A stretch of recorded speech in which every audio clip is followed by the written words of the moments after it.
J'ai fait 2h18 au marathon de Tokyo, 2h33 au marathon de Boston, 2h33 au marathon de Londres, 2h28 à Sydney, 2h28 à Berlin, 2h25 à Chicago, 2h27 à New York et je suis donc devenu recordman du monde des 7 marathons majeurs courus le plus vite possible en une année.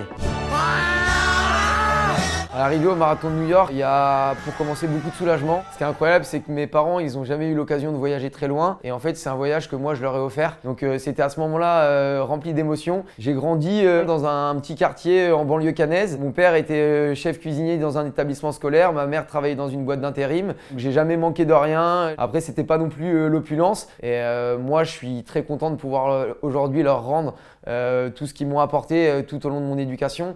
Et il y a un moment donné, quand on peut inverser les rôles, bah franchement, faut pas hésiter à le faire. La moyenne du record du monde sur les marathons, c'était de 2h31. Et du coup, j'ai réussi à faire 2h27 de moyenne sur les 7. Ça correspond toujours à peu près au top 50 sur les plus grands marathons du monde. En général, on est 60 000. 50e, ça reste quand même une performance plutôt cool. On dit qu'il faut faire maximum 2 marathons par an. Je conseille à personne d'en faire 7. C'était une année qui était vraiment fatigante, physiquement, mentalement, psychologiquement. La difficulté, c'est de ne pas se blesser. Un des moments le plus difficile, ça reste forcément les 2 marathons enchaînés à 6 jours d'intervalle. Il y a eu beaucoup de récupération entre les 2 marathons, des bains froids, de la cryothérapie, des massages. Et c'est vrai que commencer un marathon alors qu'on en a fait un 6 jours avant et qu'au bout du 5e kilomètre, on a déjà des gros poteaux comme ça au niveau des cuisses, bah franchement, c'est pas quelque chose de plaisant. C'est vrai qu'il y a eu un gros buzz médiatique à la fin de ce projet. Moi, si je peux réussir à faire passer un message, c'est croyez en vous, fixez-vous votre propre objectif, levez-vous de votre canapé et allez atteindre vos propres objectifs. Vous allez voir, c'est quelque chose d'incroyable